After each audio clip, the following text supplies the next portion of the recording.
자, 질문 하나 드리고 말씀 시작하겠습니다. 사랑하는 성도 여러분, 여러분은 하나님 나라에서 어떤 역할을 감당하고 계십니까? 한번 생각해 보시기를 부탁드립니다. 우리가 그리스도 안에서 그리고 교회 안에서 우리는 어떤 역할 감당하고 있을까? 이 질문을 스스로에게 던져보시기를 부탁을 드립니다. 특히나 교회 사역을 조금이라도 하고 있는 분들이라고 한다면 이 질문은 꼭 해보셔야 될 질문이 될 겁니다. 오늘 말씀 같이 보면서 그 이야기 나눠보도록 하겠습니다. 갈라디아서 1장 13절입니다. 우리 같이 읽겠습니다. 시작. 내가 이전에 유대교에 있을 때 행한 일을 너희가 들었거니와 하나님의 교회를 심히 박해하여 멸하고. 오늘 말씀이 이렇게 시작했습니다. 내가 이전에 유대교에 있을 때. 당연히 사도 바울의 이야기입니다. 오늘 본문 말씀으로 직접 들어가기 전에 말씀드리고 싶은 부분이 하나가 있습니다.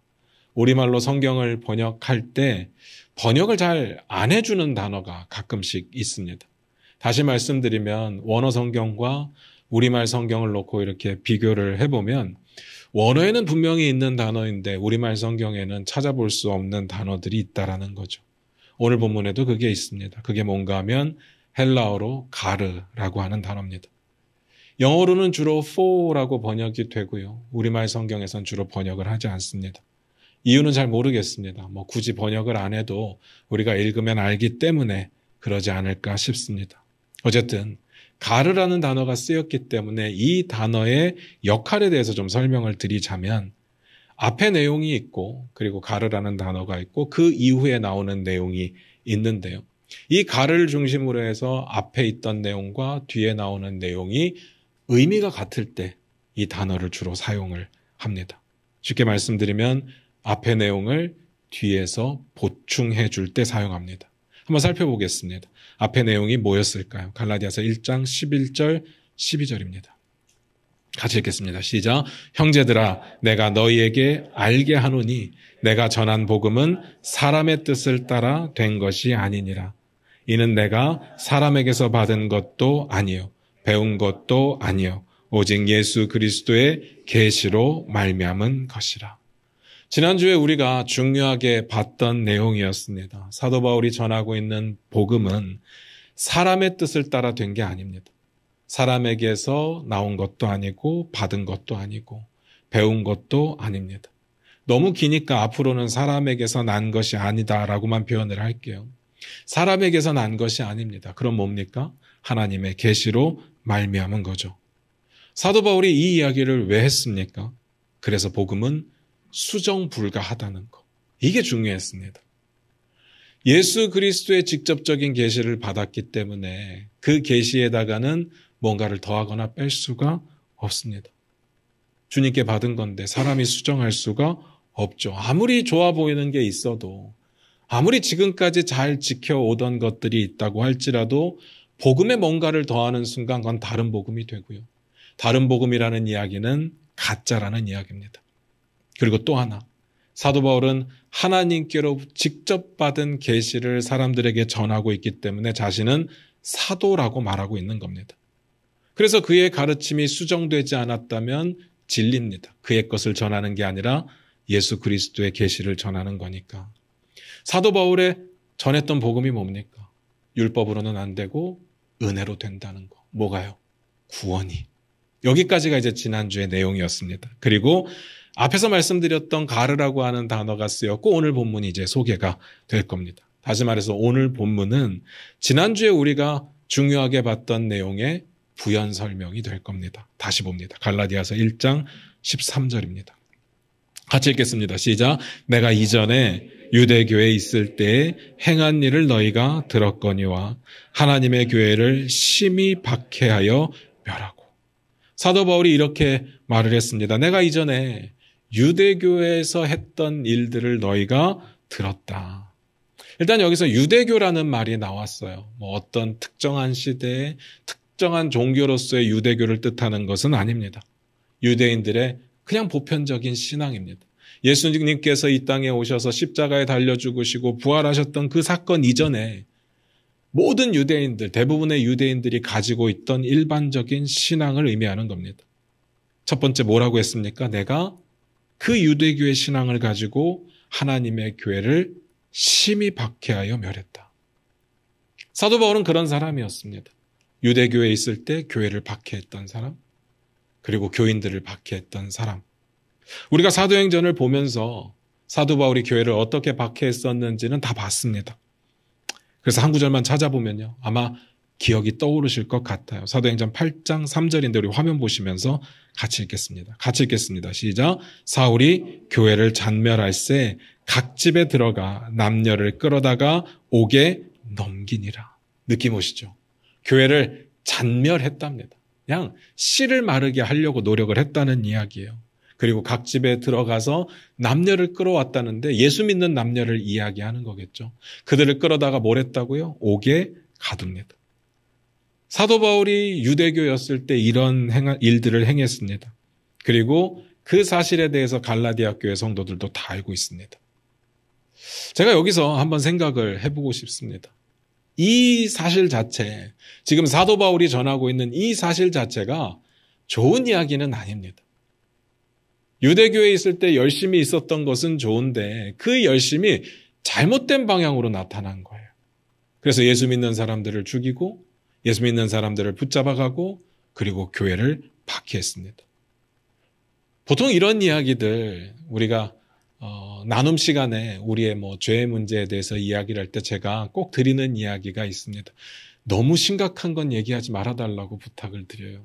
너무 심각한 거, 내가 예전에 사람 죽였어요. 이렇게 이야기를 해버리면 뭔가가 이제 불편해질 겁니다. 그래서 좀 조심해달라고 부탁을 드리죠. 그래서 이런 이야기들은 알아도 모르는 척 하는 게 예입니다. 그런데 다른 사람들은 다 가만히 있는데 사도 바울이 직접 자기의 이야기를 꺼낸 겁니다. 왜 그랬을까? 전 두 가지 의미가 있다고 생각합니다. 첫 번째, 사도 바울이 계속 강조하는 겁니다. 율법의 의로는 구원받을 수 없다는 것을 자기 스토리를 통해서 보여주고자 하는 겁니다. 왜냐하면 자기가 율법의 의를 이루기 위해서 그렇게 노력했으니까요. 그리고 두 번째, 율법에 그렇게 목숨 걸었던 내가 이렇게 변했다? 이건 내 능력이 아니고 내 노력이 아니고 하나님의 직접적인 간섭이 있었다라는 이야기를 하고 싶은 거죠. 이 부분은 다음 주에 다루도록 하겠습니다. 사도 바울이요, 유대인이었습니다. 그리고 정통 유대교였습니다. 그럼 느낌 오시죠? 그래서 그랬던 겁니다. 당연히 모세의 율법을 중요시했고 모세의 율법을 중요시했기 때문에 할례를 당연히 중요시했을 겁니다. 그 확신이 누구보다 강했고 그 열심이 누구보다도 대단했습니다. 그래서 그것 때문에 예수 믿는 사람들을 잡으려고 애를 썼던 겁니다. 아니 유대인들이, 아니 왜 할례를 받지 않아? 아니 유대인들이 왜 율법을 무시해? 하면서 잡아 죽이려고 했었던 거죠. 그게 사도 바울의 열심이었습니다. 그랬던 사도 바울이 어떻게 변합니까? 하나님께서 사도 바울을 부르셨고 예수 그리스도 부활하신 이후에 만난 이후에 자신의 주장을 내려놓을 수밖에 없었습니다. 왜냐하면요, 알았거든요. 구원은 율법의 의로 가능한 것이 아니라 은혜로 가능하다는 것을. 그게 이제 사도 바울 스토리의 핵심 이야기입니다. 그래서 빌립보서에 보면 이 이야기를 짧게 전하고 있습니다. 빌립보서 3장 6절 8절 우리 화면 보시면서 같이 읽겠습니다. 같이 읽습니다. 시작. 열심으로는 교회를 박해하고 율법의 의로는 흠이 없는 자라. 그러나 무엇이든지 내게 유익하던 것을 내가 그리스도를 위하여 다 해로 여길 뿐더러 또한 모든 것을 해로 여김은 내 주 그리스도 예수를 아는 지식이 가장 고상하기 때문이라. 내가 그를 위하여 모든 것을 잃어버리고 배설물로 여김은 그리스도를 얻고. 지금까지 자기가 추구하던 모든 것들을 결국은 다 해로 여겼답니다. 다 배설물로 여기게 되었습니다. 무슨 말인지 아시겠죠? 그 이야기가 오늘 본문 14절에 나오거든요. 물론 빌립보서의 이야기가 전부 다 기록되어 있는 것은 아니지만 같은 의미의 이야기가 기록되어 있습니다. 14절을 한번 읽어보겠습니다. 갈라디아서 1장 14절입니다. 같이 읽겠습니다. 시작. 내가 내 동족 중 여러 연갑자보다 유대교를 지나치게 믿어 내 조상의 전통에 대하여 더욱 열심히 있었으나. 연갑자라는 말은 아마 비슷한 또래라는 이야기일 겁니다. 또래와 비교했을 때 어느 누구에 못지않은 가장 열심히 있고 가장 최선을 다하는 그런 사람이었다라는 거죠. 뭐에 대해서? 율법에 대해서. 그리고 조상들의 전통에 대해서. 앞에서도 말씀드렸지만 빌립보서에 그 내용이 다 나오는 것은 아니지만 결국은 지금 사도 바울이 하고 싶은 이야기는 그거였습니다. 내가 그렇게 열심히였는데 그리스도를 안 이후에, 그리스도를 만난 이후에, 그리스도를 얻은 이후에 이 모든 것들을 배설물로 여기게 되었다. 왜요? 구원은 율법의 의가 아니라 은혜니까. 그래서 자신의 감추고 싶었던 부끄러운 이야기까지 꺼냈던 겁니다. 율법이 전부라고 생각했던 과거의 이야기를 꺼냈습니다. 갈라디아 교회 성도들이 똑같은 실수를 범하고 있으니까. 사도 바울이요, 갈라디아 지역에 처음 가서 복음을 전할 때 분명히 전했습니다. 율법으로는 안 된다. 우리의 능력으로 안 되고 우리의 노력으로 안 되고 오직 하나님의 은혜로 우리는 구원을 받는다 라고 전했는데 어느 순간 보니까 이들이요, 율법이 필요하다고 느끼고 있는 겁니다. 할례를 받아야 된다고 느끼고 있는 거예요. 왜 그랬을까를 생각해 보면 은혜로만 구원받는다는 사실에 대한 확신이 없었던 것 같아요. 의심이 들었던 것 같아요. 꼭 우리 모습 같지 않습니까? 성경은 계속해서 은혜로 구원을 받는다고 하는데 그것 가지고 안 될 것 같은 마음이 든다고요. 그래서 그들은 다른 복음을 따르기 시작했다는 겁니다. 여기서 하나만 짚고 넘어갈게요. 가끔 우리도 이런 식의 간증을 듣게 될 때가 있습니다. 그래서 간증 들으실 때 진짜 주의해야 되는 부분이 있어요. 많은 간증을 하시는 분들이 좋은 간증을 하시지만 정말 교묘하게 자기 자랑을 하시는 분들이 간혹 있습니다. 그래서 걸러내야 됩니다. 얼핏 보면 구별이 안 가요. 그래서 사도 바울의 지금의 이야기와 비슷해 보입니다. 사도 바울이 했던 이야기가 뭡니까? 내가 유대교, 전통 유대교의 그 율법에 열심히 있었고 누구보다도 최선을 다해서 교회를 박해하려고 했던 사람이었죠. 그런데 예수님을 알고 나서, 예수님을 믿고 나서 그 모든 것들이 다 배설물로 여겨지게 되었다. 이 스토리와 비슷한 스토리를 우리는 듣게 됩니다. 내가 명문대학교 나왔고, 내가 대기업에 다녔고, 내가 사업에 성공했고, 내가 높은 지위에 올라갔고, 내가 인기가 참 많아졌었고, 그러다가 내가 예수 믿고 난 이후에 그 대단한 걸 다 포기하고 지금은 예수님만을 바라보고 예수님을 전하는 사람이 되었다라고 이야기를 하죠. 이렇게 보면 아무 문제가 없는 것 같아요. 아무 문제가 없는 것 같습니다. 얼핏 보면 비스무리합니다. 그런데 본질적으로 다릅니다. 사도 바울의 이야기의 핵심은 뭔가 하면요, 자기가 그 열심을 냈던, 가장 중요하다고 생각했던, 가장 대단하다고 생각했던 것들을 예수를 알고 나니까 그게 아무것도 아니라는 겁니다. 그게 속된 표현으로 똥이라는 이야기입니다. 그런데 이 시대의 간증자들은요, 그 대단한 걸 내가 포기했다라는 거죠. 그들에게 있어서 그들이 포기한 건 여전히 대단한 것들입니다. 내가 그 대단한 걸 포기할 만큼의 대단한 사람이다라는 겁니다. 배설물이 아니라. 무슨 말인지 아시겠습니까? 결국은 자기 자랑입니다. 자기 의죠. 이런 간증은 주의하셔야 됩니다. 제가 이 이야기를 왜 드리는가 하면요, 우리가 기억했으면 하는 부분이 있어서 그래요. 뭐 간증이든 뭐든 우리가 그리스도 안에서 그리고 교회 안에서 어떤 존재가 되어야 되느냐, 어떤 역할을 감당해야 되느냐, 그 부분을 좀 생각해 봤으면 해서 그렇습니다. 우리는 어떤 일을 하든지 간에 그 일의 주인공이 아니라 그 일을 통해서 사람들이 그리스도를 보게 하는 통로의 역할을 감당해야 되는 겁니다. 하나님께 영광 돌릴 수 있도록, 사람들이 하나님을 바라볼 수 있도록, 하나님께 찬양 올릴 수 있도록 우리는 그저 통로 역할을 해야 됩니다. 주인공은 하나님입니다. 모든 초점은 예수 그리스도께 있어야 됩니다. 그게 목사든, 그게 전도사든, 뭐 아니면 직분자든, 찬양팀이든, 교사든, 리더든 상관없이 다 그래야 됩니다. 제가 사도 바울을 보면서 그런 생각을 해봤습니다. 사도 바울이 자기가 사도라는 걸 계속 강조하고 있잖아요. 그래서 사람들은 사도 바울의 사도성에 대해서 계속 공격하고 있습니다. 이유는 지난주에 말씀드렸어요. 예수님의 12제자가 사도인데 갑자기 느닷없이 예수님 믿는 사람들, 박해하던 사람이 내가 예수 만나서 사도야 라고 말을 하니까 사람들이 안 믿어주는 겁니다. 한번 생각을 해보시기 바라요. 상상을 해보시기 바라요. 사람들이 안 믿어주는데 내가 사도야 라고 말하는 게 얼마나 구차합니까? 얼마나 비참합니까? 계속 설명해야 되는 거잖아요. 그럼에도 불구하고 사도 바울이 편지를 쓸 때마다 항상 하는 이야기가 나는 사도다. 하나님께서 세우신, 하나님께서 직접 나를 세우신 사도다 라고 말하는 거 왜 그럴까? 12 제자들처럼 나도 좀 인정을 해달라? 나에게도 좀 권위를 달라? 그러는 걸까요? 아니요. 사도 바울이 그렇게 사도성을 이야기하는 이유는 간단합니다. 갈라디아 교회 성도들이 자기를 통해서 그리스도를 제대로 봤으면 하는 겁니다. 그래서 자신의 부끄러운 과거도 이야기하는 거고 자기가 사도이기 때문에 예수 그리스도의 계시를 직접 받았다는 이야기도 하는 겁니다. 그래서 끝에 가서 이렇게 말합니다. 갈라디아서 1장 24절입니다. 같이 읽겠습니다. 시작.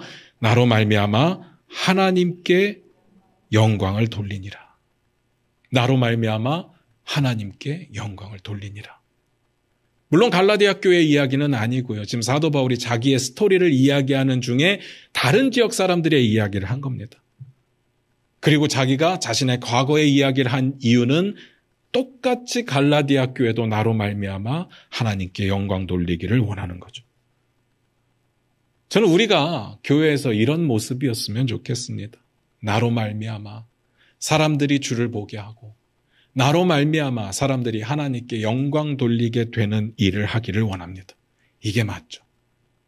여기까지 이해가 되십니까? 그리고 오늘 본문에서 또 하나 강조하는 내용이 있는데요. 갈라디아서 1장 15절부터 17절입니다. 같이 읽겠습니다. 시작. 그러나 내 어머니의 태로부터 나를 택정하시고 그의 은혜로 나를 부르신 이가 그의 아들을 이방에 전하기 위하여 그를 내 속에 나타내시기를 기뻐하셨을 때 내가 곧 혈육과 의논하지 아니하고 또 나보다 먼저 사도된 자들을 만나려고 예루살렘으로 가지 아니하고 아라비아로 갔다가 다시 다메섹으로 돌아갔노라. 저는 사도 바울의 스토리를 들을 때마다 항상 궁금한 게 있었습니다. 사도 바울 같은 사람이 어쩌다가 예수님을 이방 가운데 전하는 전도자가 되었을까? 그렇게 복음을 핍박하고 교회를 핍박했던 사람이 어쩌다가 복음 아니면 살 수 없는 사람, 복음 밖에는 중요한 게 없는 사람, 그 복음을 이방에 전하는 사람이 된 걸까? 물론 스토리는 우리가 압니다. 부활하신 예수님께서 다메섹에 지금 예수 믿는 사람 붙잡으려고 공문 받아가지고 가고 있던 그 사울을 찾아가잖아요. 그래서 만나게 된 거잖아요. 근데 저는 그게 더 궁금한 거예요. 사람들이 많을 텐데. 하고 많은 사람들 가운데 하필이면 예수 믿는 사람 박해하는, 교회를 박해하는 그 사람을 찾아갔을까? 이유가 궁금하지 않습니까? 근데 사도 바울은 그 이유를 이렇게 설명을 하는 겁니다. 하나님께서 내 어머니의 태로부터 나를 택정하시고 그리고 그의 은혜로 나를 부르셨다. 뭘로요? 예수 그리스도를 이방에 전하는 일을 하기 위해서. 여기에 보면 택정이라는 단어가 나오는데 이거 너무 어려운 단어이기 때문에 그냥 깊게는 다루지 않도록 하겠습니다. 간단하게만 좀 보도록 할게요. 사도 바울의 입장을 제가 100% 이해할 수는 없을 겁니다. 그런데 제가 사도 바울이라면 어떨까라는 생각을 한번 해봤습니다. 어떤 마음으로 이런 편지를 쓰고 있을까? 사도 바울이 유대교의 열심을 가지고 있었고 그래서 예수 믿는 자들을 박해하고 죽이고 있었었는데 그게 하나님께 자기 나름대로의 신앙이었고 그 신앙을 세워가는 중이었습니다. 그런데 예수님께서 자신을 찾아오신 순간 깨달은 거예요. 아, 이게 아니구나. 내가 평생을 맞다고 생각했던 모든 가치관들이 다 틀렸구나. 그런 상황인 겁니다. 자신을 뒤돌아보면 너무 부끄럽지 않을까요? 정말 지울 수만 있다면, 과거로 돌아갈 수만 있다면 뜯어 말리고 싶고 했던 일들을 지우고 싶을 겁니다. 그리스도의 몸된 교회를 핍박한 거잖아요. 하나님의 뜻이 교회가 세워지는 거고 복음이 펼쳐지는 건데 그걸 방해했던 사람이잖아요. 그런데 깨닫게 된 게 뭔지 아십니까? 이 일을, 다시 말해서 예수 그리스도를 이방에 전하는 이 일을, 다시 말해서 사도 바울의 상태가 여전히 죄악스럽고 예수 믿는 자들을 박해하고 교회를 핍박하고 있는 그 상황 가운데도 불구하고 사도 바울이 태어나기도 전에 어머니의 태중에 있을 때 하나님의 계획이 있었다는 거예요. 그리고 그 일에 자기를 사용하기로 부르셨다라고 말을 합니다. 이게 은혜라고 이야기하는 거죠. 저는 이 이야기를 읽는데 미치겠는 겁니다. 말이 안 되잖아요. 하나님이 그렇게 계획을 하셨다면 최소한 사도 바울은 그렇게 살면 안 되는 거죠. 하나님의 계획이 있으니까. 하나님의 계획 중에 있는 자가 어떻게 지멋대로 그렇게 살아갈 수가 있겠습니까? 말이 안 되잖아요. 사도 바울이 예수 믿는 사람들을 죽이고 교회를 박해하는 게 하나님의 계획은 아니지 않았을까요? 저는 그렇게 생각이 드는 거예요. 지금 와서 바꿀 수도 없습니다. 사도 바울 이미 그렇게 살았으니까. 이미 교회를 박해했었으니까. 그런데도 하나님의 계획이 사도 바울의 어머니의 태중에 있을 때 그때 계획하셨다고 이야기합니다. 이게 택정이래요. 이 택정이라는 단어를 이해하기가 너무 어렵습니다. 다만 제가 하나 꼭 말씀드리고 싶은 게 있습니다. 하나님이 무언가를 계획했다고 해서 우리의 운명이 프로그래밍 된 건 아닙니다. 우리의 뜻도 우리의 생각도 아무 상관없이 내 의지와 상관없이 그렇게 살아가는 것은 아닙니다. 여기까지만 말씀드릴게요. 그렇지만 여기서 중요한 거, 그래서 하나님의 은혜인 겁니다. 복음이 그런 거잖아요. 생각을 해보세요. 아무 자격도 없는, 아무 능력도 없는 여전히 죄인인 우리를 위해서 그리스도께서 십자가에 달려 죽으셨잖아요. 구원의 길을 열어주셨습니다. 이게 복음이고 이게 은혜잖아요. 생각해보니까 소명도 마찬가지입니다. 아무 자격도 없는, 아무 능력도 없는 우리, 여전히 죄도 많고 여전히 실수도 많은 우리를 이 복음을 위해 살라고 부르셨습니다. 그게 소명이잖아요. 그것도 은혜더라고요. 그제서야 깨닫게 되는 겁니다. 내 멋대로 산 것 같은데 어느 순간 뒤돌아보니까 하나님의 계획 안에서 난 벗어날 수가 없었구나 라는 걸 깨닫는 거죠. 하나님의 뜻을 알지 못한 채로 잘난 척하면서 내가 다 맞는 것처럼 생각하면서 살아왔던 겁니다. 그런데 이미 하나님께서는 사도 바울을 그의 어머니 태중에서 선택하셨고 이방의 사도로 부르셨습니다. 소름 돋지 않습니까? 이걸 어떻게 할 수 있느냐? 무릎 꿇고 순종하면 보이기 시작합니다. 내 인생이 내 것인 줄 알았었는데, 내가 잘난 줄 알았었는데 결국은 하나님의 뜻 안에 있었다는 거. 근데 더 소름 돋는 내용이 뭔지 아세요? 그 일을 하나님께서 기뻐하셨다라는 겁니다. 말도 안 되죠. 16절만 한번 볼까요? 같이 읽겠습니다. 시작. 그의 아들을 이방에 전하기 위하여 그를 내 속에 나타내시기를 기뻐하셨을 때, 거기까지만 봅니다. 사도 바울을 이방인의 사도로 부르시고 그리스도를 사도 바울 안에 나타내시기를 기뻐하셨답니다. 이게 은혜죠. 한번 생각해 보세요. 예수 그리스도께서 십자가에 달려 죽으셨을 때 하나님의 마음은 어땠을까요? 근심하셨을까요? 와, 쟤를 좀 구원하기는 해야겠는데, 야, 쟤를 위해서 죽는 건 좀 실수 아닐까? 쟤 예수 믿고 잘 살 수 있을까? 괜히 내 영광 가리는 거 아닐까? 이런 생각하셨을까요? 우리를 교회 일꾼으로 삼으셨을 때 하나님 마음 어떠셨을까요? 교회가 있어야 되고, 교회를 통해서 복음이 전해져야 되고, 그래서 교회 일들을 만드는데 얘를 일꾼 삼는데 잘할 수 있을까? 주님의 몸된 교회를 망쳐버리면 어떡하지? 하나님의 영광 가리면 어떡하지? 그러셨을까요? 사도 바울이 이렇게 말하는 겁니다. 그의 아들을 이방에 전하기 위해서 내 안에 그리스도를 나타내기를 기뻐하셨다. 어떤 바울인데요? 이 상황이 바울이 어느 정도 회개하고 정신 차리고 선한 일들을 하면서 하나님께로 조금씩 더 다가가고 있던 그런 시기가 아닙니다. 예수 믿는 자들을 잡아 죽이고 교회를 핍박하던 그 시기에 그 안에 예수를 나타내기를 기뻐하셨다. 기가 막히지 않습니까? 이게 택함이더라고요. 이게 택정입니다. 그리고 이게 은혜죠. 그래서 바울이요, 사도가 되는 거예요. 바울이 뭔가를 잘해내서 사도로 인정받은 것이 아니라 아무것도 없는데, 아무 잘한 것도 없는데 하나님이 선택하셔서 그를 사도로 삼으신 겁니다. 은혜로 구원을 얻었고 은혜로 부르심을 받았습니다. 제가 목회자로 부르심을 받았을 때요, 솔직히 사도 바울과 같은 회심과 소명의 그런 경험은 없었습니다. 그래서 항상 제 마음 가운데 진짜 나를 부르셨을까? 라는 고민이 있는 거예요.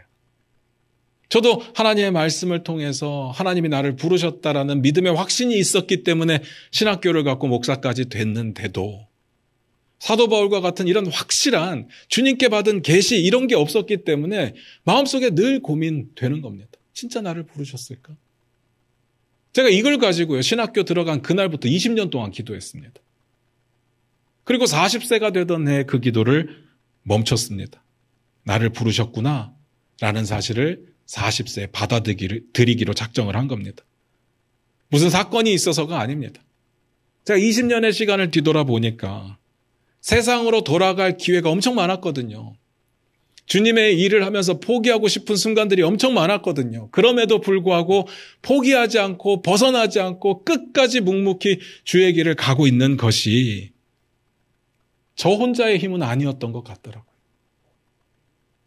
저 혼자 결정하라고 했으면 진작에 도망갔을 겁니다. 그러니까 그때의 부르심이 진짜였겠구나 라는 생각이 든 거죠. 여러분 한번 상상해 보세요. 목회자로 산다는 게 참 행복한 일입니다. 그걸 깨닫기까지가 시간이 걸리는 거지 정말 행복하고 기쁜 일이거든요. 근데 포기하고 싶은 순간들은 날마다 찾아옵니다. 어떤 일로 포기하고 싶어지는가 하면요, 그럴 자격이 없다는 걸 깨달았을 때, 여전히 예수 믿고 나서도 주의 종이 되고 난 이후에도 삶의 변화가 그렇게 나타나지 않을 때, 여전히 죄를 짓고 여전히 실수할 때, 그럴 때 부끄럽기도 하고 포기하고 싶을 때도 있죠. 그런데 그건 좀 저를 겸손하게 보이고 우아하게 만들어 보이려고 하는 제 말장난에 불과하고요. 더 심각한 이유는 저도 안정된 삶을 살고 싶었어요.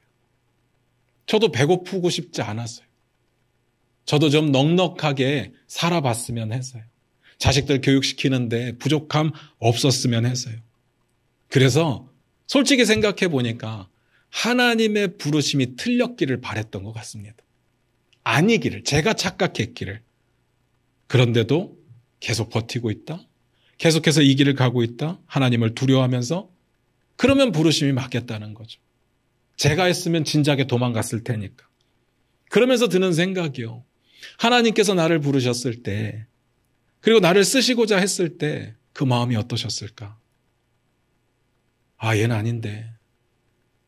아, 괜히 불렀나? 불안한데. 그러셨을까요? 저 같았으면 그랬을 것 같아요. 고집스럽고 의심 많고 변덕스럽고 변화는 적고 믿음은 적고 심심하면 불순종하고 죄를 짓고 얼마나 답답하셨을까요? 하나님이 사람이 없어서 저 같은 자도 불러놓고 지금은 그때를 후회하고 계시지는 않을까, 이런 생각을 하면서 살았거든요. 그래서 부르심에 대해서 의심을 했던 것 같습니다. 그런데 뭐라고요? 사도 바울의 상황과 이야기를 빌자면 그때 기뻐하셨대. 그에게 그리스도를 나타내실 때 기뻐하셨다. 생각해 보세요. 사도 바울만 그러겠어요? 제가 능력이 사도 바울보다는 못하지만 또 따지고 보면 사도 바울만큼 죄를 짓지도 않았어요. 제가 뭐 예수 믿는 사람을 죽이기를 했습니까? 교회를 핍박하기를 했습니까?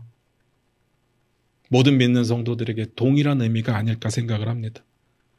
내가 완벽하게 주가 주신 사명을 잘 감당해냈기 때문에 하나님께서 기뻐하셨다는 게 아닙니다. 나를 부르실 때 기뻐하셨고, 나에게 그리스도를 나타내실 때, 주를 위하여 그리스도를 이방에 전하라고 하는, 복음을 전하라고 하는 그 사명을 주실 때 기뻐하셨습니다. 그렇다면 그 기뻐하신 부르심에 응답할 때도 하나님께서 기뻐하셨겠구나 라는 생각이 드는 거죠. 제 부족함은 어떡하죠? 제 모자람은 어떡하죠? 제가 망치면 어떡합니까? 그리스도의 몸 된 교회인데, 그리스도의 핏값으로 사신 성도들의 모임이 교회인데, 그런데 생각해 보니까요, 하나님이 완전하시더라고요. 하나님이 전능하십니다. 하나님은 능력 있는 자의 도움이 있어야 일을 이루시는 분이 아니에요. 하나님은 순종하는 자가 필요한 겁니다. 하나님을 두려워하고 하나님을 사랑해서 모든 것들을 버리고 따라갈 수 있는 사람이 필요한 거예요. 생각해 보니까 모든 게 다 은혜더라고요. 저를 구원하신 것도 은혜고, 저에게 일을 맡기신 것도 은혜고. 사도 바울의 이야기의 핵심은 그겁니다. 자격이 없는데, 아무 능력이 없는데, 그럼에도 불구하고 기쁨으로 부르셨고 기쁘게 일을 맡기신 그 은혜. 구원도 은혜고 소명도 은혜다. 마지막 봅니다. 갈라디아서 1장 16절 17절입니다. 같이 읽겠습니다. 시작. 그의 아들을 이방에 전하기 위하여 그를 내 속에 나타내시기를 기뻐하셨을 때 내가 곧 혈육과 의논하지 아니하고 또 나보다 먼저 사도된 자들을 만나려고 예루살렘으로 가지 아니하고 아라비아로 갔다가 다시 다메섹으로 돌아갔노라. 간단하게만 봅니다. 내가 예수님을 만났을 때, 그래서 계시를 받았을 때 사람과 의논하지 않았다는 거예요. 그리고 먼저 사도된 자들과도 의논하지 않았다는 겁니다. 왜요? 주님께 직접 받은 거니까요. 가서 맞는지 아닌지 이걸 비교해 볼 이유조차 못 느끼는 주님이 직접 주신 계시가 맞으니까요. 그럼 지금 이 이야기를 왜 시작을 했던 거죠? 사도 바울이 전하는 복음은 그리스도의 계시이기 때문에, 사람에게서 난 것이 아니라 하나님의 계시로 말미암은 것이기 때문에, 그래서 수정 불가라는 겁니다. 그게 뭐라고요? 구원은 전적인 하나님의 은혜. 그리고 그 증거가 사도 바울 자신인 겁니다. 누구보다도 열심으로 살았어요. 누구보다도 율법을 추구하며 살았습니다. 그런데 안 돼요. 안 된다는 걸 알았습니다. 오직 은혜. 은혜만으로 구원받는다는 사실을 깨닫게 되었다는 겁니다. 말씀 마무리 짓겠습니다. 사랑하는 성도 여러분, 다시 물을게요. 우리는 교회 안에서, 그리스도 안에서 어떤 역할을 감당하고 계실까요? 한번 고민해 보시기 바랍니다. 오늘 말씀이 끝날 때는 이 질문에 대한 대답이 바로 서기를 원합니다. 제 이야기 드리고 마칩니다. 제가 목회를 하면서 고집도 세고 강한 면이 있지만 마음이 순간순간 무너질 때가 있습니다. 언제 마음이 무너지는가 봤더니요, 하나만 말씀드리면, 저도 이제 목회를 하면서 사람들을 만나게 되는데 그 만나는 사람들 중에 힘 있는 사람들이 있습니다. 진짜 권력이 있는 사람도 있고 돈이 많은 사람들도 있어요. 근데 그런 사람들이 다 겸손하기도 하고 주를 잘 믿는 사람들이에요. 그들과 대화를 이런저런 이야기를 하다 보면 그분들이 이런 말씀을 해주십니다. 저보고 진짜 목회를 잘하신대요. 서목사님 진짜 목회를 잘한대요. 왜냐하면 교회가 작은데 선교에 최선을 다하고 있고 다음 세대를 꿈꾸며 다음 세대를 세워가고 있고 그리고 구제도 하고 있고 지역사회도 돕고 있고 너무 잘한대요. 그러면서 하시는 이야기가 대형 교회들은 다 문제가 많고 다 썩었고 교회 같지도 않고 목사님이야말로 진짜로 제대로 된 목회를 하고 계십니다 라고 이야기를 해요. 이 이야기를 듣고 참 기분이 좋아야 되는데 이게 속이 제가 꼬인 건지 듣고 있으면 어떤 생각이 드는가 하면요. 그런데 왜 대형 교회를 계속 다니고 있지? 그런 생각이 드는 거예요. 그렇게 저를 칭찬하고 목회를 잘하고 있고 진짜 제대로 된 교회라고 말씀하시는 분 중에 우리 교회로 오신 분이 한 분도 안 계세요. 우리 교회는 둘째치고 다른 작은 교회로 가신 분도 안 계세요. 이럴 때 마음이 무너져요. 근데 알아요. 그게 진짜 그렇게 이야기하는 게 아니라 저를 위로하고 격려하려고 하는 이야기입니다. 근데 제가 이게 왜 듣기 싫을까 생각을 해봤어요. 이유는 간단하더라고요. 저도 인정받고 싶은 거예요. 그 마음이 있더라고요.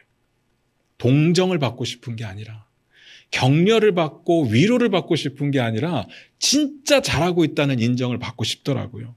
나로 말미암아 하나님께 영광 돌리는 자들이 나타나기를 원하는 게 아니라 내가 열심히 한 것에 대한 업적을 사람들에게 칭찬받고 싶더라고요. 그 마음이 있더라고요. 제가 교회의 성과나 업적에 정말 관심이 없는 사람이에요. 그럼에도 불구하고 제가 사람들 만나고 이렇게 무너지면요, 다른 사람들은 쉽지 않은 겁니다. 하나님이 원하시는 게 뭘까? 하나님이 원하시는 내 역할이 뭘까? 정말 많이 고민해 봤거든요. 간단하더라고요. 그저 순종하는 자가 되면 되는 겁니다. 그거 말고 뭐가 있겠습니까? 그리스도를 향하는 통로가 되면 되는 겁니다. 그리스도를 가리키는 표지판이 되면 되는 겁니다. 그리스도를 빛나게 만드는 배경이 되면 되는 겁니다. 그런데 내가 주인공이 되려는 순간 다 무너집니다. 다 무너져요. 이제 우리가 교회가 세워진 지 8년이 됐습니다. 만 8년이 딱 됐습니다. 이 만 8년의 시간 가운데 엄청난 성장도 했고 또 튼튼히 세워져 가기도 했습니다. 근데 8년이 지난 시점에 바라볼 때 이제 변화가 필요한 시점이 되었고 다시금 마음을 잡고 한 걸음 더 성장하는 시기가 되어야 된다고 저는 느끼고 있습니다. 그래서 여러분의 도움이 필요합니다. 여러분의 헌신이 필요합니다.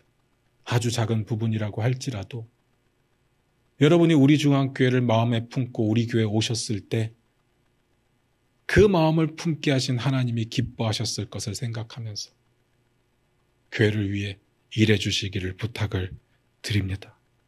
하나님이 우리의 마음 가운데 그리스도를 나타내실 때 기뻐하셨던 것처럼 우리 중앙교회를 가슴에 품을 때 기뻐하신 예수 그리스도의 그 뜻을 깨달아 알면서 주님 앞으로 한 걸음, 세상으로 한 걸음 나아가는 우리 중앙교회가 되었으면 좋겠습니다. 기도하겠습니다.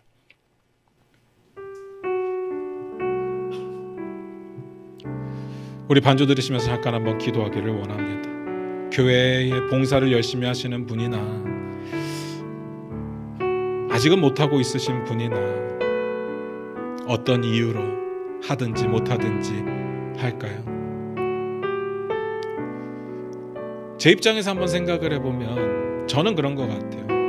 잘하고 싶은 마음이 너무 많아요. 잘해내고 싶은 마음이 많습니다.